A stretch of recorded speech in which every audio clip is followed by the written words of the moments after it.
Hi everyone. I'm doing things a little bit different tonight. I'm actually not live through Streamlabs like I normally am when I go live. I'm having to do it through the normal OBS because I just haven't got the settings set up. I haven't had a chance to copy all the settings over yet. So if the picture looks a little bit funny, by the way, it's because the light above my head blew. I need to get an electrician in and fix it, and that's sort of affecting, as you can see, the contrast, etc. But that will be fixed tomorrow. But for the time being, it's just going to have to, yeah, it's just going to have to do, I'm afraid. Hi everyone. Still haven't got a notification. People are saying this is not working. It is? Hope it is. Oh, thank you, Titch. I appreciate that. Thank you, Mike. Good to see you too, Jamie. Hello, good dog. We've started off 2019 quite well. We seem to be making waves, and there's been lots of comments on the recent videos that I've done. I'll do a follow-up to one of them tonight, actually. Lots of comments, and overwhelmingly good, I think. But I've also received a hell of a lot of emails as well, to the point now where I just cannot respond. I respond occasionally when I can, but for the most part, I do read them. If you're sending me an email, I do read them in full, and often I want to, write a long response and say thank you for the advice and all, the pointers, that sort of thing. I just haven't got time. Not to return, I just haven't got time. So if I don't reply to them, I'm sorry, I just haven't got time. It doesn't mean that I don't appreciate it. I do. I try to. Some of you will know I do reply to you, occasionally in the emails and whatever. But they're coming through, and I just wanted to make people fully aware that, yeah, things are getting a little bit busy. Hello, California. Hi, Kinky. Hi, Alan. You never were all that pretty good, and I know a light is not going to cure it. If anything, bad lighting is going to make me look better. So, yeah, I know what you mean, mate. I got a notification. Yes! Nice one, says Mike. Thanks, Deep Thought. It's getting better. The format, it's getting better. I'm not totally happy with it yet. I've got to get this light fixed above my head because the shade is not right, and this is actually a red shirt, so the colours are a little bit off because that light above me is not working. But I'm not going to mess about with the settings. I'm just going to get the light working tomorrow. Monty Nobel says, I think Anna Soubry accused those who called her a Nazi of being extreme right-wingers. I am going to cover that in my first story tonight, Monty. But first of all, I just want to... because there's a little milestone. This milestone sounded proper Black Country. There's a bit of a milestone the channel's going to have over the next couple of days, because we're actually going to cross 1 million views over the next 36 hours by the look of it, which is incredible. I never expected that when I started, when I picked up the phone, because I was angry at Trump one day. Thank you. Thank you. It's going to go by without any fanfare or anything like that, but I just wanted to say thank you all to you all. 1 million views. I know some of you out there will have easily accounted for 1,000 of those, and I really appreciate it. Yeah, so we'll cross 1 million views. I know it's not a lot to some people, and some people have just hit 500 million and stuff like that, but for me, for 11 months, it's astonishing. It really is astonishing. That shirt is 1970s brown. Yeah, it looks like it. It's not. It's actually like a reddy burgundy. But like I said, the light above me. I'm not going to mess about with the settings to get it right, because if I do that, I'll never get the settings back to how they are. Hey up, Bob. Thanks for joining us, mate. They were EDL. James Goddard was the leader. Yeah, I'm going to cover it, Emily. I'm going to cover it. In fact, I'm going to cover it now.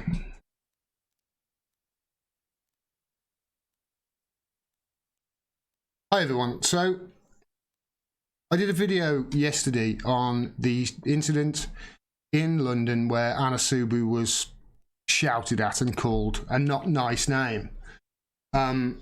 And the most common comment I got was similar to what Emily had just said in the chat about they were EDL, James Goddard was the leader.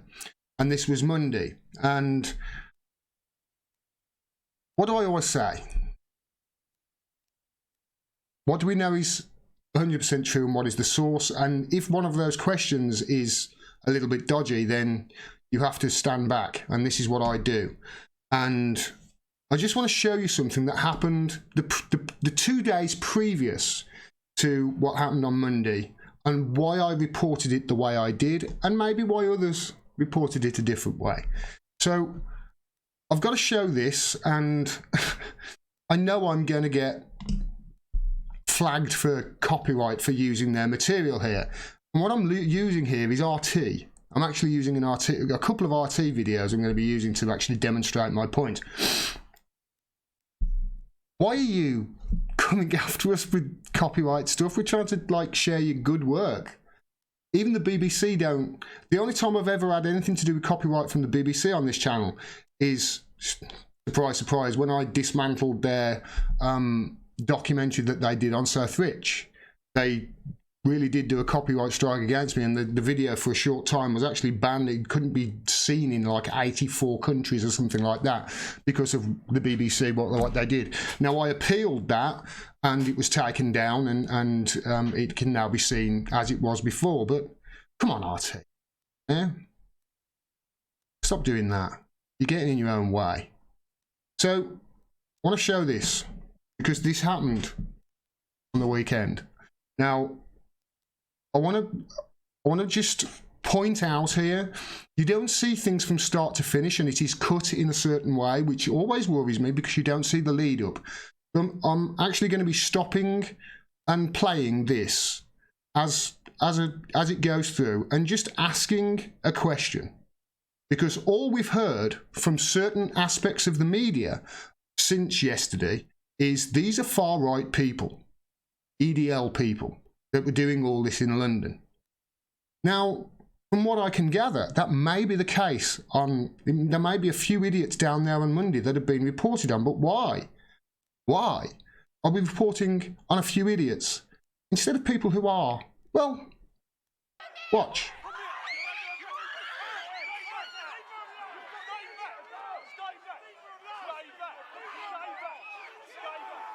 So that girl who's just been thrown to the floor there by a bunch of cops, do you think she's in the EDL?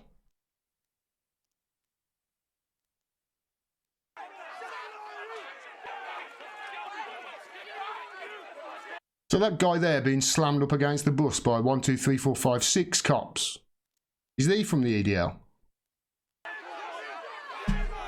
All these people, now they're obviously angry and they're being manhandled by cops. Are they from the EDL? Is that granny there? Yeah, my hand will disappear. Just over there with the blonde hair. Is she from the EDL? Look at all these people. They're all wearing yellow vests. This is in London, the weekend.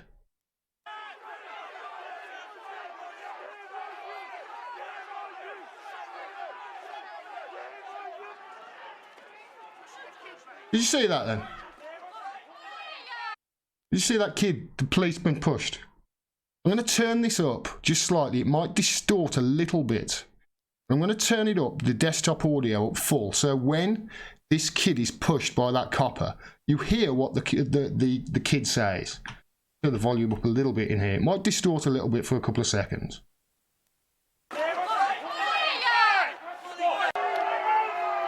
Oh, did I miss it?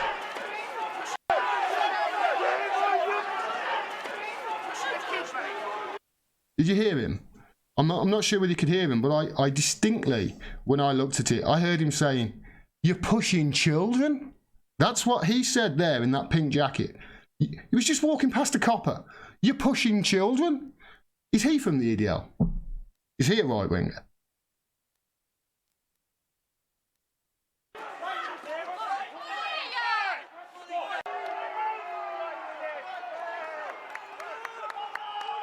Now, I've no doubt that, there you go, somebody in a wheelchair, is she a right winger? Is she from the EDL? I've no doubt that there are some people here that are on the right and that do support EDL and Tommy Robinson supporters, that sort of thing, but these aren't all fascists.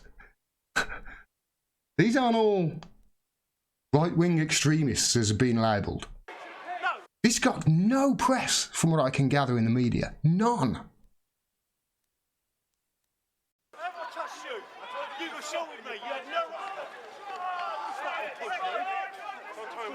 Don't push me. Oh, you'll get arrested. So the guy just said, you assaulted me, to that copper. So all those people, all they right-wingers and EDL, if you listen to the media yesterday, that's what you would think. You would think everybody protesting in London is a right-wing and EDL. Let's go a little bit further, because there's a sentiment around the country at the moment, and that's what I was trying to encapsulate in that video. I was trying to do two things. What I was trying to encapsulate in the video, people are mad. Mad. Up and down the country. Junior doctors in Liverpool striking. Junior doctors. The day that Theresa May turns up. Junior doctors striking outside. All of these things happen within the last couple of days. And you would think that only one thing happened, wouldn't you, if you listen to the media. Now, this one actually is on YouTube, and it's...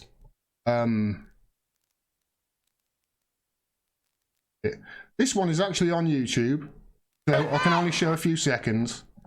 But just watch this lady, right? Don't laugh. I know you're going to laugh. Don't laugh. Just listen to her. This is in Liverpool, where Theresa May, she turned up at the hospital today and she was booed by a crowd of people as she went in. Some of you will have seen it.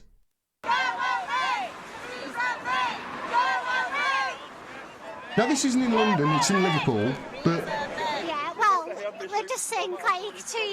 Listen to her words, not her accent. Theresa May's posturing with this NHS deal, which is literally half the money we need to save from national crisis. It's just been pronounced that there's 120,000 deaths from austerity. She's come to a city that has 5 of the poorest boroughs in the country. It's just a cheek, really, and we've got to all stand against this because it's a class issue now. People are dying. Exactly. It's a class issue. People are dying. This is up and down the country. This is global, if you like. There were reports of another 100,000 out in France over the weekend. That was 5 times the amount that was there the week before. The government has capitulated to them, and they're still protesting. The world out, people are angry, and they're angry at one thing, generally, neoliberalism. And it's not just right-wingers, it's the left as well. Now, I understand that they were angry at Brexit, and that's why they were shouting. But as I said, people are angry, and this is a warning, because it's not just going to come at you from the right. Eventually, everybody is going to come together against you. That's what happened in France. This is why that movement is so huge. And so here's the thing, and here's what I wanted to get to.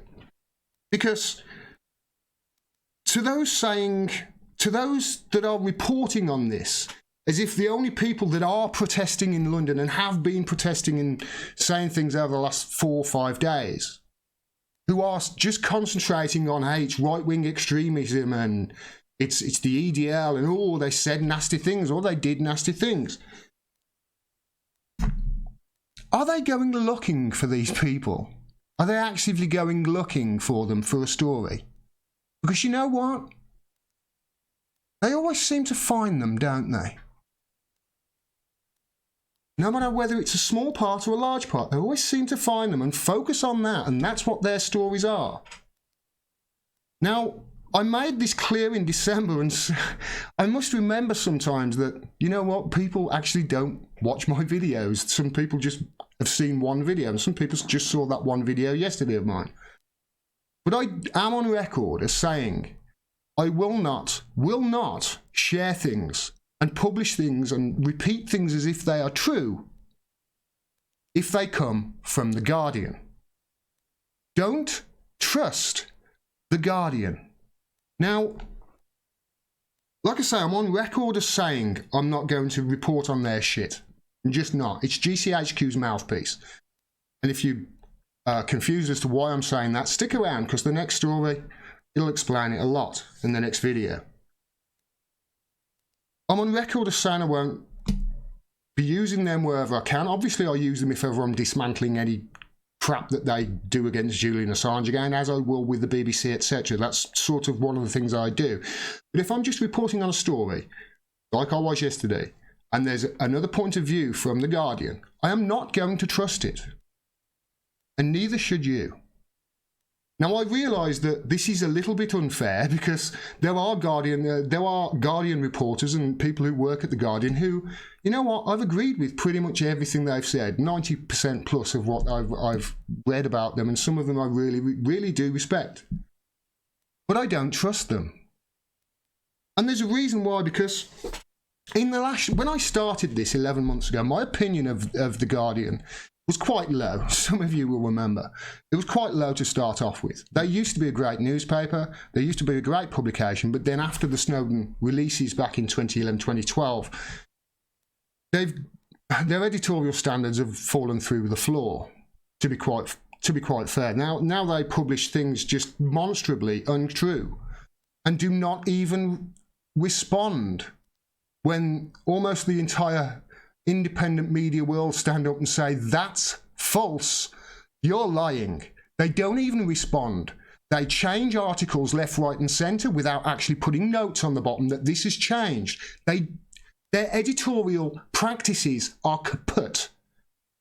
Some of the articles that have been written in The Guardian, and I have covered them, go to the channel, go to the videos tab, type in The Guardian, you will see lots of videos I've done on them, are demonstrably false, are outright lies, pushed by GCHQ, the intelligence services. They are basically the mouthpiece for the establishment now. Don't trust The Guardian. And the reason I don't trust anybody attached to The Guardian as well is because I take this really seriously, what I'm doing. And I've only been doing it a short time, but some of these people are career journalists. Now, their attacks on Julian Assange and WikiLeaks, as I have explained multiple times over the last year, are an assault on the very fabric and the very fundamentals of journalism and journalistic practice. They are assaulting it right now. So how can any career journalist who does value those things work for an outfit, for a publication that is actively trying to destroy them? I don't trust The Guardian, and neither should you. And if they're the only ones reporting something, or reporters from The Guardian are reporting something, I am instantly going to think, I don't believe that until it's corroborated by other people. And the only corroboration I can see so far with regards to, I've looked at the Huffington Post, with regards to the reporting from yesterday, the corroboration comes, and lo and behold, they all reference the Guardian article or the Guardian reporter as the source. And this happened with the Luke Harding incident, that last article that made me decide, hey, you know what? I'm not going to report on the Guardian stuff or share the Guardian stuff anymore unless I'm taking it apart. And for the most part, I'm going to try and get away from mainstream media and use independent sources instead. Said this back in December. I should have said it maybe in that video, but hey, you know, I am still learning. But their attacks and their lies about Julian Assange are horrific. They really are. And anybody who's watched my channel and other independent shows like this will tell you the same. I don't trust The Guardian, and neither should you. And that's why I didn't report on what they were saying yesterday. I understand that, hey, it may be unfair, me just throwing good reporters to the side and people who I do respect. But I'm sorry. If you work for The Guardian or an establishment like it who is just repeating government propaganda without even questioning it, and then in the case of Kavil Kadwala, when it comes out that what the government said was demonstrably false, as we knew straight away, as they should have known, her excuse was, it came from the government. That is not, you're not meant to do that. You're meant to hold what they say accountable and check it first before you print it and tell the people whether it's true or not. That's your job. But they're not doing that. Therefore, I'm not going to apologise for it. I'm just not. And if I have, I take it back. I don't trust The Guardian. I don't trust anybody who works there. And neither should you. All right. Rant over. Hey, Nikki. I don't trust anybody at the Garden, Nikki. I don't trust anybody at the Garden. Even if she's a disabled journalist who writes about disability and austerity, she works for the Guardian. You know, I know some people will think, oh, that's a ridiculous thing to take. Listen, you know, you wait till the next story. You know, it's not about the Guardian, the next story is, but it's about something that the Guardian are heavily associated with. And it ties in nicely with something I've covered quite a lot. Somebody sent a super chat, didn't they? Mind Over Minky says, check out the International Tribunal for Natural Justice channel on YouTube. Okay, thanks for the tip, mate. And thanks for the donation. I really appreciate that. Thank you for all your support, everyone. Utter arse gravy, says Jamie Rowe. My thoughts entirely. In fact, I can't even stand to have that on the screen. Honestly, I'm disgusted with the way they've reported things over the last year. I mean, the mainstream media in this country are bad, but they take the cake. Guardians of the oligarchy. That's exactly what they are. It's just jumped on me, so I didn't see that. I'm very sorry.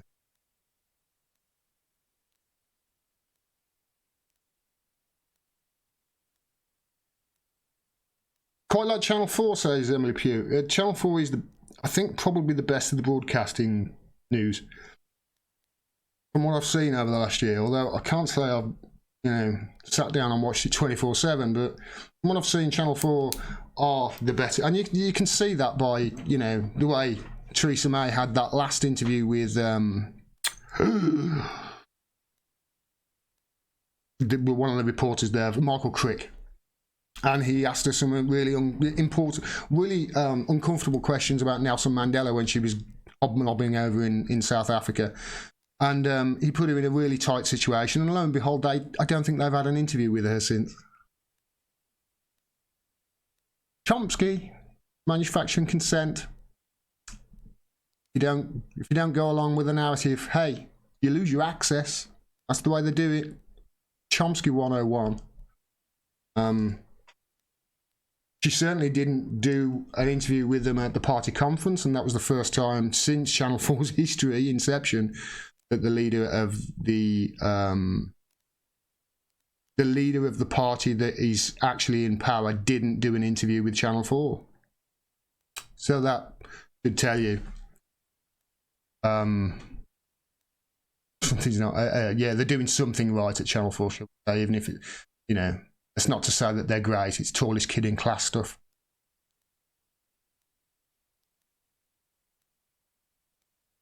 There's lots of comments about it here about a certain journalist. I didn't mention him in this segment for a reason. I'm not going to mention him now.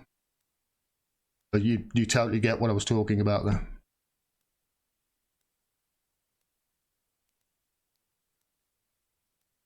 Did you get the link to the Axis of Logic site, Gordon?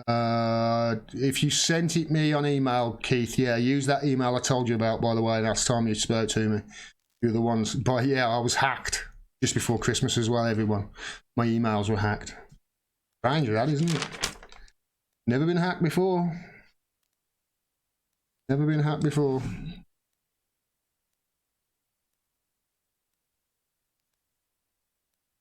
Watch Owen Jones and Jonathan Pye to see his views on free speech. 420 in 420 in Florida. Way! 420 in Florida. For Venezuela, go to Abby Martin. All else is psyop, says Oswissel's good tip. Abby Martin is good. Hey, sorry I'm late, says Joe. No, not apology, not accepted, Joe. No excuses.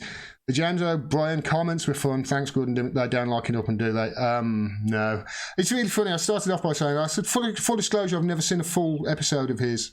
I've watched lots of clips of his on, and everyone was like, oh, he's never seen him, he's never seen him. And it's like, fucking come on. I obviously have seen him. I've just never sat down and watched a full episode. People use every excuse. If you say something not nice about one of their heroes, it's like tapping on the keyboard away. Some of the comments were really good there. I think the overwhelming feeling from the comments on that is, Gordon, you didn't go far enough. The guy's horrific. That's the overwhelming feeling. And obviously, I know he's a rabid Russiagator. But that wasn't part of the story, so I didn't mention it. It was the Russians, Gordon, says Barry Boy. It usually is, Barry Boy 10. Usually the Russians. I assume, like most of my audience, looking at the stats, by the way, of my channel, most of my audience, I think like 60% is in the UK now. And this is not going to be a standalone segment. This is literally just going to be a recommendation from me to you. Because on Sunday I had some American football on. I was relaxing on Sunday. I had, a few hours to myself, and I thought I'd missed something then, but I had a few hours to myself, and I don't like watching football live, American football live, with the commentary. There's too many ads, etc. So I just had it on the screen, and I put on the screen, I went to YouTube, and a news show was live, so I went to it. Now, full disclosure, I've seen the show before, and I know the guy's history, and I've supported him a lot over the years, totally, and I've always had good things to say about him. And his name is Jordan Chariton. Some of you will be aware. And he started a news organisation in America called Status Quo. He wants to give the microphone back to the people. He's got a GoFundMe, and he's almost raised $40,000 of $50,000, and he wants to employ people to go out in the field and do journalism properly in America. I recommend you tune into him on a Sunday for his live stream, or at least subscribe to him on YouTube and watch a couple of his videos, because my God, on Sunday, I cannot recommend Sunday stream highly enough. He did 3 pre-recorded segments in the live stream, and it was about 4 hours long. He did one with Lee Camp, who some of you will already love. He did one with Matt Taibbi, who some of you will already love. Great journalist from the Rolling Stone. And Lee Camp is, by the way, a comedian. He's got Redacted tonight on RT. And the third one, I forget his name now, but the guy was a genius on modern monetary theory, and he explained it in such a really basic way.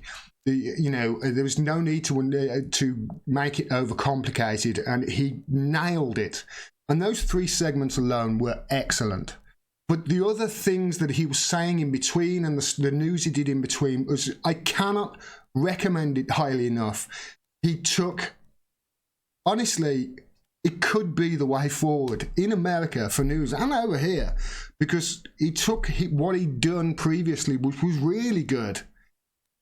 And on Sunday, I was so impressed. I really was so impressed. So I just want to say to people, if you want, to go somewhere on a Sunday and get some news from an American point of view and on world affairs in America, Jordan Chariton and Status Quo, give him a like and a subscribe, because he's doing great work, and he's real, true, independent journalist, and somebody I think who like us all, somebody I think who learns from stuff, even stuff that wasn't his fault, and stuff that he's been accused of that wasn't him, and the way he reacted to, he learns from it. And what I saw on Sunday was a different level. It was brilliant, I've got to be honest, and it was far better than anything you will ever see on MSNBC, CNN, Fox, and the like. High recommendation. I don't often do that. I think that might be the first time I've ever done it on my channel. It was that good. Status Quo, independent journalism, says Steve Richter. Yes. Status Quo, independent journalism, definitely. He was excellent, he really was. Sunday was fantastic. Yes, they did massive favour. Yes, they did. Did try to ruin him. Hello. Paul Maskell, hello, mate. I like the Duran, says Kinky. You know what? I've seen the Duran a few times, and they've done some good stuff recently. Recently, I've seen them. They've done some really good stuff talking about Julian Assange and the Integrity Initiative as well. Anyone seen Jimmy Dore on MI6 agent work for Bernie Sanders? Yeah, turns out his name appears on the Integrity Initiative letterhead. Yeah, some just geezer decided to up and leave and go over and come on. Pull the other one. Gordon, it was good to see you there. Dingo ate me, baby. Where? Did I go somewhere?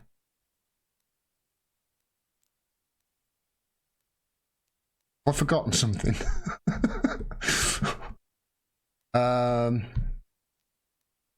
Jamal Thomas is also worth a read, says Cheryl Brandon. Jamal Thomas, I have spoken to today. He'll be on the show 9 o'clock Thursday. He'll be here.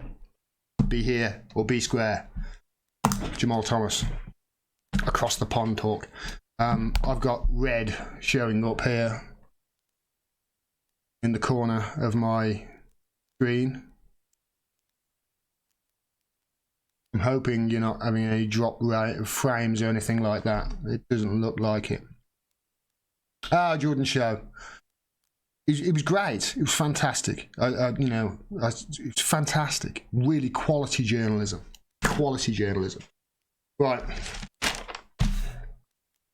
This, what I'm going to talk about now, I'm going to be reading a lot, but you will, I promise you, want to hear it. Okay?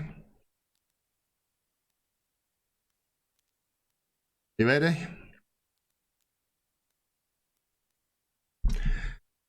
Hi everyone. So the Integrity Initiative, we know, is an organisation that has been funded by the Foreign and Commonwealth Office for over $2 million. So that's public money going to a one of these so-called, they call them NGOs, but it's run by spooks, and they've been disseminating disinformation all over the world with public money, doing basically exactly what they're accusing the Russians of doing, only really well, and smearing the Labour Party and Jeremy Corbyn, yada, yada, yada. And I've talked about this.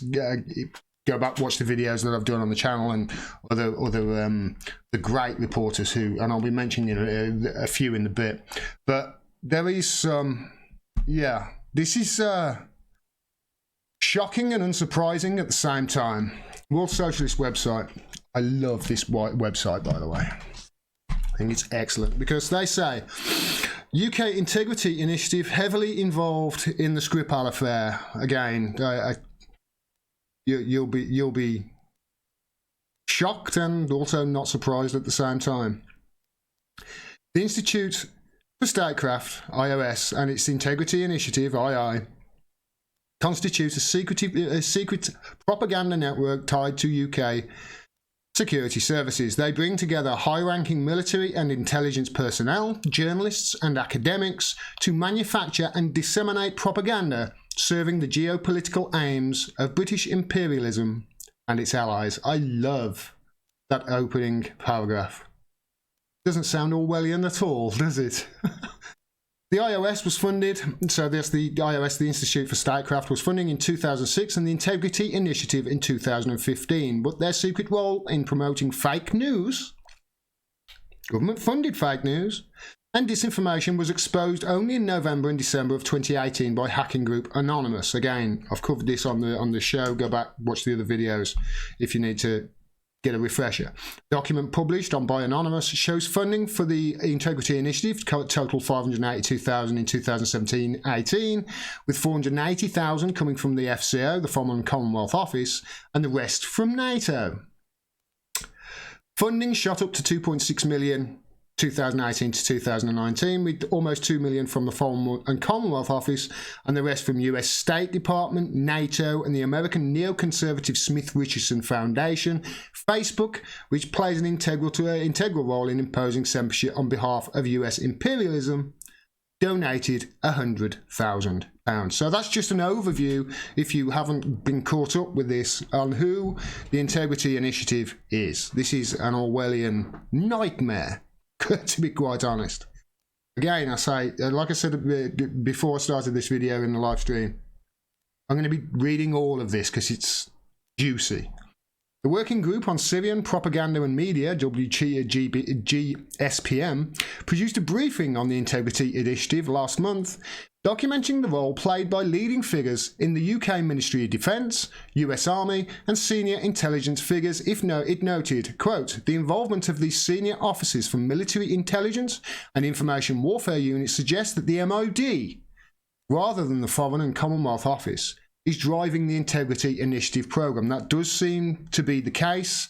The FCO just seems to be funding it. The MOD seem to be one with the reins. On January the 4th, a fourth trove of documents was made public by the Anonymous Collective. So this is the fourth dump taken from the internal service of the Institute for Statecraft and Integrity Initiative. These include many documents related to the poisoning last year of Russian double agent Sergei Skripal and his daughter Yulia in Salisbury. Wasn't a double agent. He was a British spy. Is what he was. Compromised. So British Prime Minister Theresa May, without citing any evidence, you may remember, immediately accused Russia of attempting to assassinate the pair using the nerve agent Novichok, thereby ramping up global tensions. The Integrity Initiative leaks indicate that the moves against Russia over the Skripal affair were scripted well in advance. I'll repeat that. The Integrity Initiative leaks indicate that the moves against Russia over the Skripal affair were scripted well in advance, with the Institute for Statecrafts planning a detailed anti-Russia propaganda war, including suggestible, achievable objectives. A 2015 document written by Institute for Statecraft team member Victor Madeira is titled, quote, Russian Federation Sanctions. It lists potential levers to achieve Russian behaviour change. Peace with Ukraine, return of Crimea, regime change. Such levers span almost every conceivable area, including civil society, sports, finance, and technology. It's not just journalists. Under intelligence, Madeira calls for the simultaneous expulsion of, quote, every Russian Federation intelligence officer and air defense naval attaché from as many countries as possible, citing as a precedent the expulsion of over 1,000 Soviet officials from the UK in September 1971. The May government, if you remember, expelled over 100 Russian diplomats and from over 20 countries just days after the Skripal's poisoning.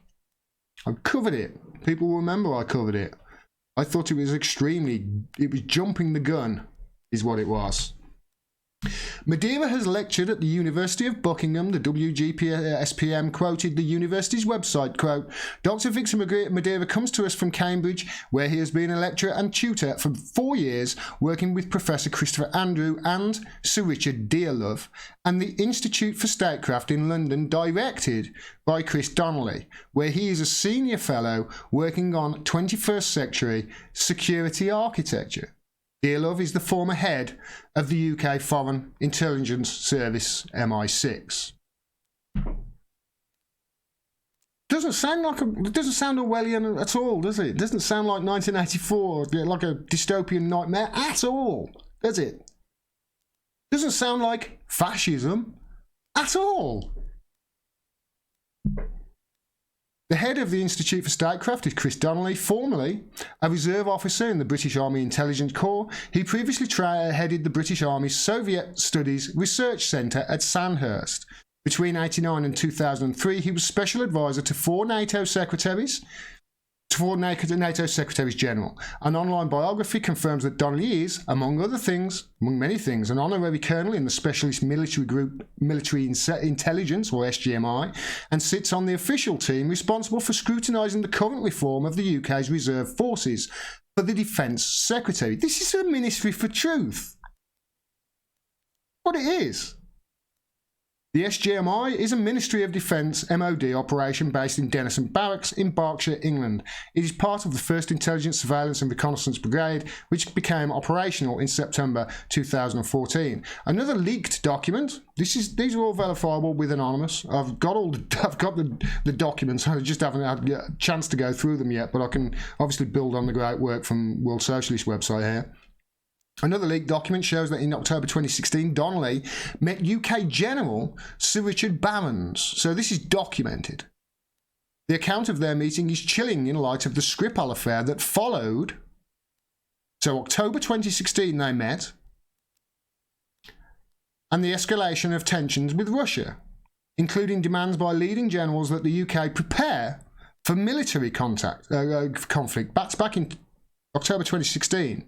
Either Donnelly or Barons reportedly stated that, quote, if no catastrophe happens to wake people up and demand a response, then we need to find a way to get the core of government to realise the problem and take it out of the political space. No, you tell me, because that right there looks highly suspicious to me of two military experts discussing a false flag operation before the Skripals were poisoned. The speaker continued, we will need to impose changes over the heads of vested interests. Again, this is documented. We did this in the 1930s. Yes, I remember what happened afterwards as well. It's called the rise of fascism, you f***ing idiots. My conclusion is it is we who must either generate the debate or wait for something dreadful to happen to shock us into action. This is people discussing a false flag. We must generate an independent debate outside government. We need to ask, and when and how do we start to put all this right? Do we have the national capabilities and or capacities to fix it? If so, how do we improve our harnessing of resources to do it? We need this debate now. This is not a moment to be lost.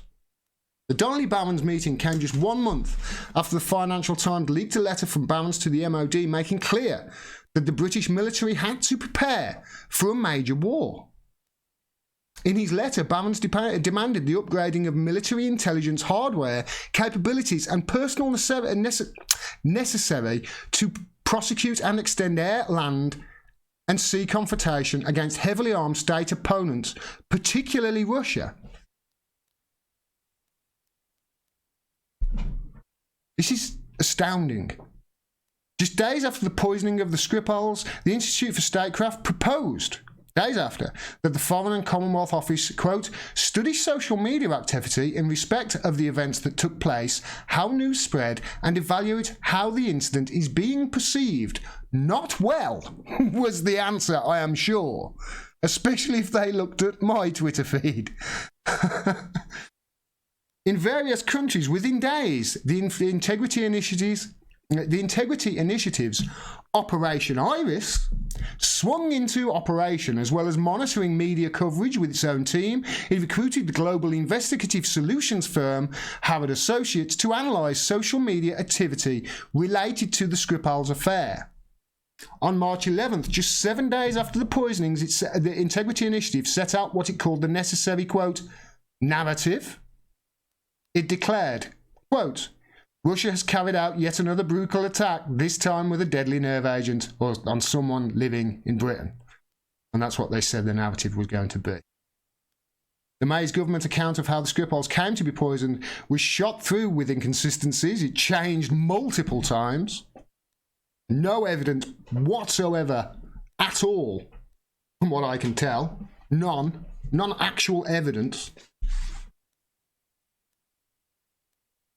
And with the wider public increasingly sceptical, I ask everybody about it. I still have yet to meet anybody who believes that official story. As its ever-changing story, the Integrity Initiative raised concerns that the government was, quote, far too weak, declaring it's essential that the government makes a much stronger response this time. This time? I'm sorry I'm reading a lot, but as I'm sure you will agree, this is astounding. It proposed 11 possible realistic first actions, including such authoritarian measures as banning Russian state news services RT and Sputnik from operating in the UK. And what's happened recently? Oh yes, RT and Sputnik are being talked about of being banned in the UK, and there's loads of complaints against them, which was started by the Integrity Initiative and organisations like them. Manufactured that. Its first demand was to publicly attack the Putin government with a barrage of propaganda, quote, through regular media, social media, and with the assistance of specialists such as those at the Institute for Statecraft. A number of senior journalists at the BBC, Times, Sunday Times, Guardian, and Financial Times are listed as supportive on the IOSII in an earlier leaked document, and I showed this on previous videos. There was a big list of them, and there are multiple countries. I think there are 20-odd countries or something like that this spreads over. These media outlets each played a central role in disseminating government propaganda through the Skripal affair. The named journalist include Darren Aronovich, Dominic Kennedy from The Times, Natalie Nougayrade, sorry if I butchered your name, and Carol Cadwallader of The Guardian. You can add other names that we know that have been attached to the Integrity Initiative as well, from people who were at The Guardian, specifically James Ball. I think there was Ben Cohen as well. He writes for The Guardian, doesn't he? And Ben Nimmo. You know, these people, they've all been paid for by the Institute for Statecraft. How deep does this rabbit hole go? You know, none of the mainstream media seemingly are actually telling the truth about anything over the last year, seemingly. Are they all? Are they all sold out to this Orwellian nightmare? I'll continue. Sorry, I've forgotten where I was there. Carol Cadwallader at The Guardian, Edward Lucas at The Economist, Neil Buckley at The Financial Times, and Jonathan Marcus at the BBC. Another figure who has played a central role for Integrity Initiative is security consultant Dan Cazzetta. Invoices from the consultancy revealed he was paid over £2,000 to write anti-Russian articles published by the Integrity Initiative. These include a puff piece on Porton Down, the UK's chemical weapons laboratory, which has the capability to produce Novichok and is 8 miles away from where the Skripals were poisoned. Not a coincidence at all. Well, at least that's not according to this guy, because he said his piece insisted that Porton Down, located just a few miles from Salisbury, could not possibly have anything to do with the presence of Novichok in Salisbury. Could that be possible? And obviously I reported at the time they had just finished the largest ever weapons drills, chemical weapons drills ever in British army history. They had just finished them within 24 hours of that happening with the Skripals. These are things that, you know, little key points that the mainstream media miss out. I'm pretty sure I said in another video that I covered the Integrity Initiative of, I wouldn't be surprised if this was all intertwined with the Skripal affair. We know, and I've reported how the Skripal affair is linked to Christopher Steele from MI6, who compiled the Steele dossier, the PP dossier, the PP tape on Donald Trump. And I've done videos on that. What do I say? No such thing as a coincidence. It's not just that. As you can see, they're through regular media, social media, they're going through, you know, all sorts of jobs to try and disseminate this crap. Yasha Levine caught this as well. Interesting. UK government propaganda cut out in Integrity Initiative, which has been caught smearing Labour and journalists. Tried getting funding for a Tor project initiative called Expose Network, and you can see here's the link. I've got these set up actually. So here's the proposal. Here's all the lists of funding that they've asked for the Tor projects, and here it is here. Tor study for Expose Network. Unsuccessful bid, so that didn't go through. But they're trying to expose the Tor network. They're trying to make the Tor network, which is there to one of the primary forces of Tor. Watch. Tor was originally designed, implemented and deployed for third-generation onion routing project of the Naval Research Laboratory. It was originally developed with the US Navy in mind for the primary purposes of protecting government communications, because it can be made secure. It's not 100% secure. It's near as damn it, and with some tweaks you can get there. Today, it is used every day for a wide variety of purposes by the military, journalists, enforcement officers, activists, and many others. That's what it's there for. And now they're asking for funding to try and go and be able to figure out a way of exposing this network and be able to trace people's communications on it. This is the Ministry for Truth. Just look, the normal people use Tor. Normal people. But they're just ploughing ahead with our Orwellian, we need to monitor everything. We need to monitor everything and manufacture everything. This is not a democracy. This is not a democracy. This is Operation Mockingbird on fucking steroids. That's what it is. For those of you who don't realise, Operation Mockingbird, this is Wikipedia. I know there's a lot of stuff on Wikipedia that's not true. Just go to the page about Vanessa Beeley and you'll see. Because of Philip Cross, who, by the way, also attached to the Integrity Initiative. Like I say, there's so many things intertwined here. Operation Mockingbird, it says here, is a large-scale program in the United States Central Intelligence Agency that began in the 50s, attempted to manipulate news media for propaganda purposes. It funded student cultural organisations and magazines as front organisations. What on earth is all this if it is not Mockingbird on steroids? Look at it. According to writer Deborah Davis, Operation Mockingbird recruited leading American journalists into the propaganda network. What are the Integrity Initiative doing? And the Institute for Statecraft, what are they doing? And oversaw the operations of front groups. Really? What front groups are... DFR Labs. CIA support of front groups was exposed after 1967 ramparts. So there are also front groups on the ground as well to cause trouble and start coups, etc. In the 1970s, congressional investigations and reports also revealed agency connections with journalists and civic groups. None of these reports, however, mentions name an Operation Mockingbird, but it is an operation, it's true. Project Mockingbird is mentioned in the CIA Family Jewels report, compiled in the mid-70s. Apparently they ended that. Apparently they ended it, but they actually didn't, because, by the way, point I want to make, you know, I'll cut this out the video actually. So, George Galloway was assaulted and hospitalised in 2014 by right-wing fanatics. They didn't make half as much of a deal as Subri being shouted at and called a Nazi yesterday. They hardly mentioned it. I read the BBC article just before I came on air, and it was about that long. And even then, they used the opportunity at the end to smear him. Get to that in a minute.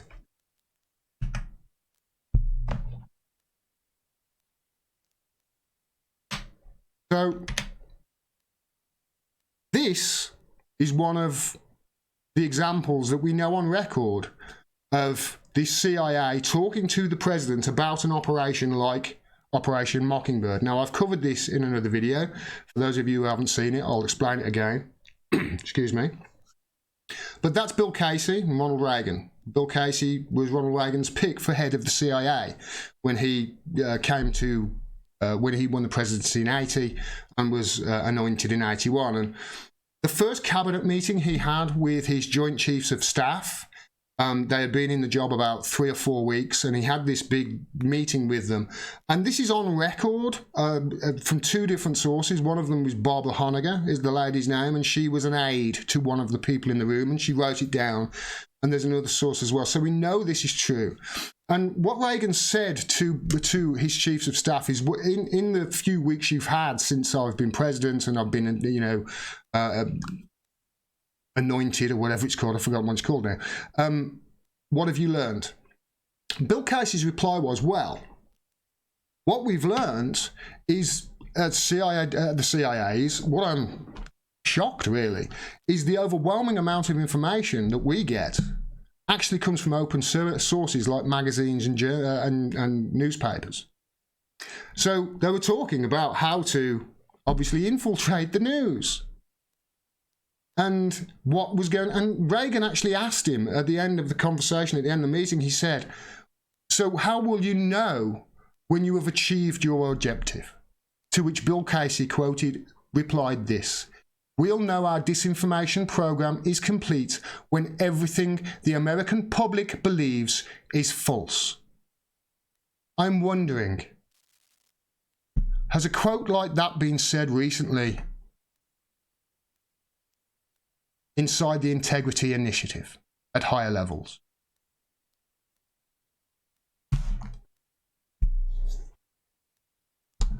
This is really worrying, because this is Mockingbird on steroids. Anybody who has been watching this will tell you the same thing. Nobody will disagree. Nobody independent, anyway, who's been looking at this, nobody will tell you that this is anything but Mockingbird on steroids. Some will say it's even worse. And nobody seems to notice in the mainstream media. Nobody's talking about it. Nobody. None of them. None of them. None of the mainstream media. They will publish one article and that's it. No more. There have been 4 dumps so far. I have a feeling there's going to be more. We haven't even seen, really, the highlights of the latest dump, because they only came out 2 or 3 days ago. But none of the mainstream media are talking about it. I'm reminding of the old George Carlin sketch where he's, nobody seems to notice, nobody seems to care.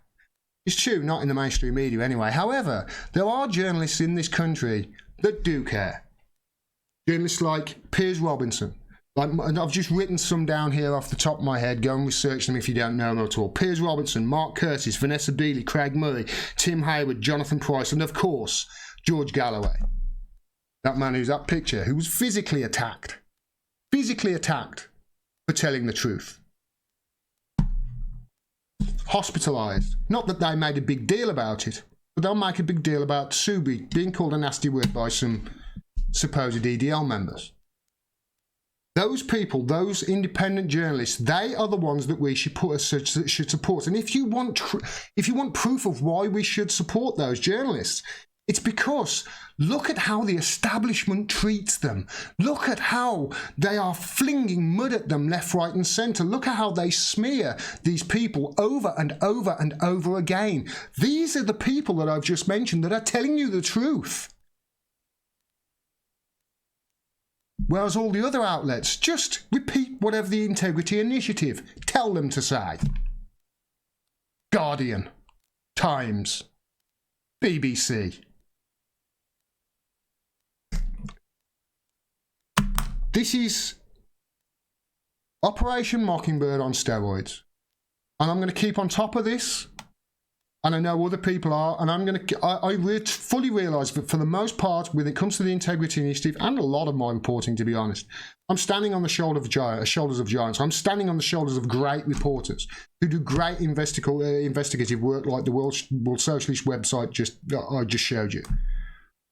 We have to fight back against this because, by the way, that is not their tagline. I have changed those 2 words over. Integrity Initiative's tagline, they say, is defending democracy against disinformation. I actually changed it slightly because that is closer to the truth.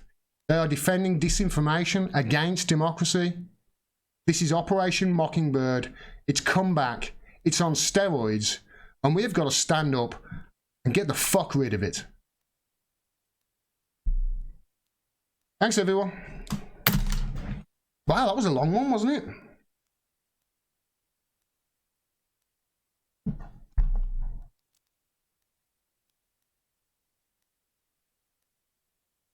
The great thing about Mockingbird is that it was enacted before the internet.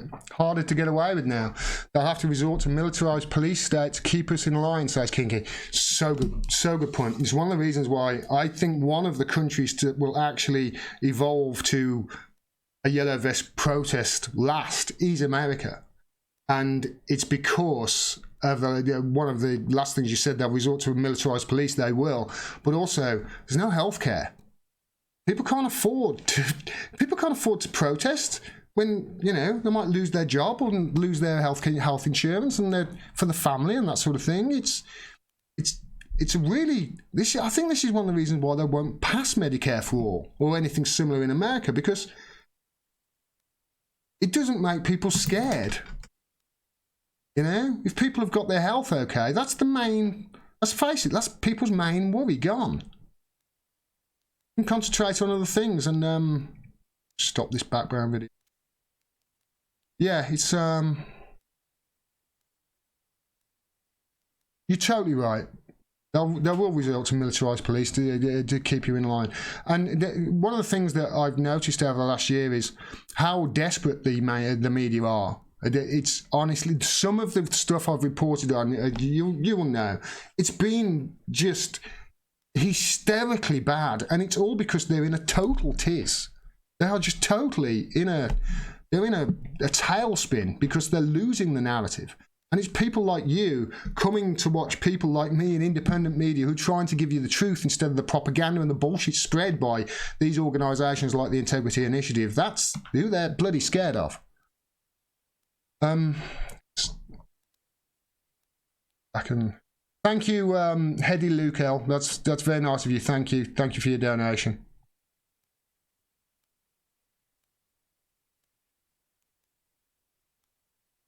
Thoughts on the Integrity Initiative suggesting Galloway's arrest? They've done worse, Kinky. I'll compile it. I'll do a long video and compile it all. It's frightening, and that's not hyperbole. It is frightening. I start thinking, shit. How long before they come for me? How long? Wuss. You're welcome, everybody. Thank you, Ian. That's appreciated. People are so nice. I love you all, man. Especially those being saying nice things. I agree America will come along late in the Yellow Vest movement because of extreme austerity and a violent authoritarian system in place that ruins people's lives, says Zoxelix. Yeah, they will. And you add to that, you know, people. Healthcare is just a huge thing. It quells public outcry almost. Because they're so scared, they might lose something. Thank you, Kingy. I appreciate that. Thank you. Thanks, Gordon. Keep up the good work, she says.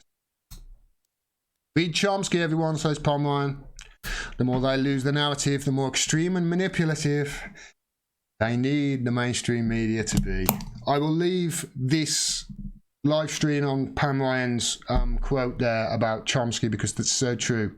Losing the narrative. And they're in a desperate tailspin, I think. And that's it for tonight, everybody. Did you see the Jimmy Dore video on the NBC portal really marking his resignation letter exposing the media propaganda? Yes, I did, Dominic. For any question, did you see the video where Jimmy Dore just assume the answer is yes, if it's me, to everybody asking? I think that's 2 or 3 questions about him tonight. Right, okay, that's me done, everyone.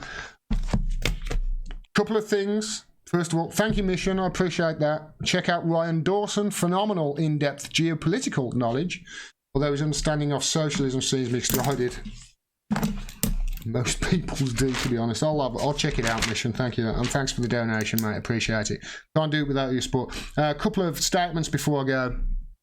Ryan Dawson. A couple of statements before I go. First of all, another reason. Thank you, Zipfry. I appreciate that. Quality info here. Thank you, Gordon. He says. Thank you. I appreciate it.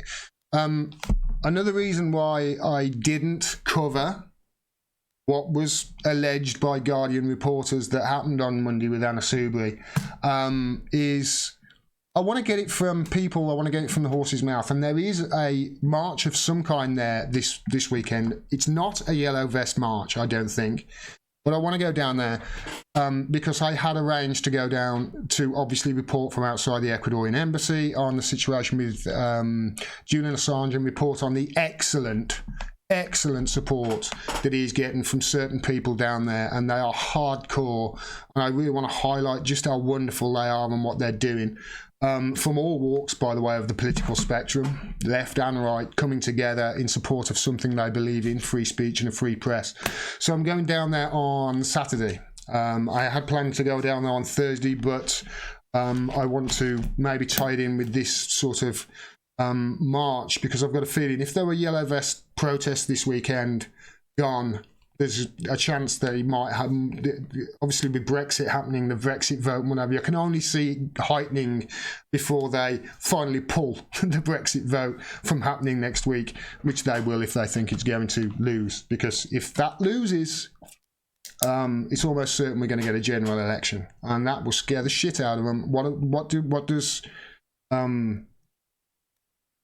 Peter, what's his face, say? Clark Michael on Twitter, I've forgotten his name now. He says that the Tories would rather behead the Queen in Trafalgar Square if they would do that if it meant them holding on to power.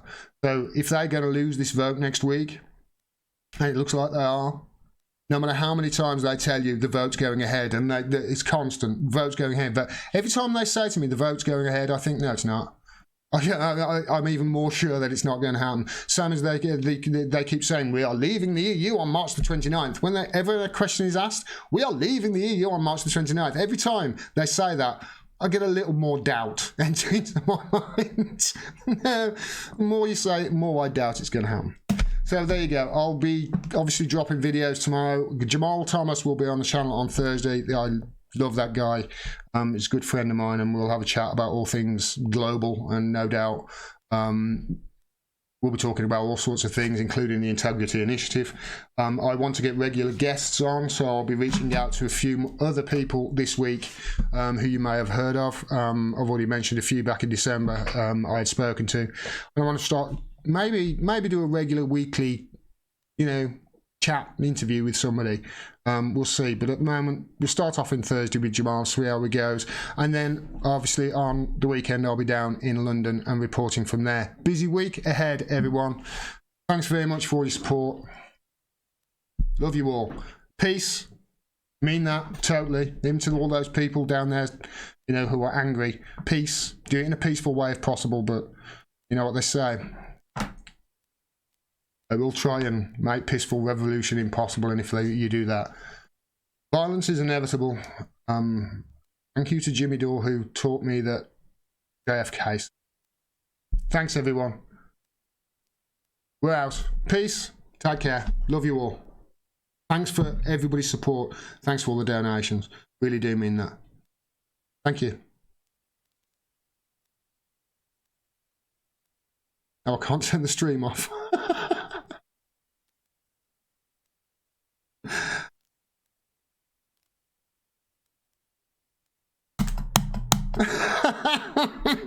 Stop.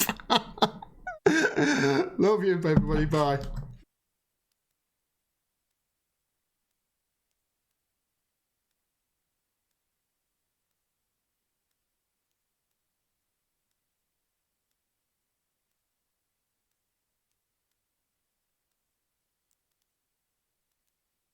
Oh, come on.